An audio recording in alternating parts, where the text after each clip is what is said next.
Hi, and welcome back to the Lomdei video tutorial series.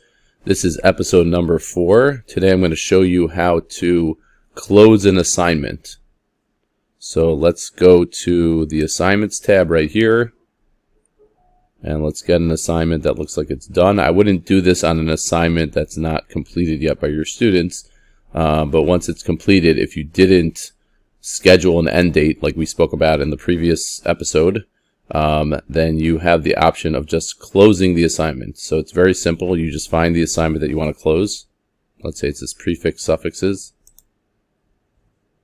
And obviously you have to check to make sure your students finished the assignment.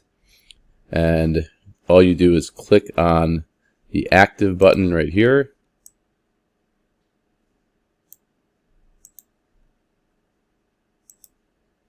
And you see schedule end time, which we spoke about in the last episode, and you see the close assignment button. Very simple, just click that, and now the assignment is a passed assignment. Once it's in the past, you do have an option to reopen it. You can click on this, on the 3 dots here also, and you'll get the option to reopen the assignment or to delete the assignment. That is how you close an assignment. Thank you so much for listening. Stay tuned for more episodes of the Lomdei video tutorial series.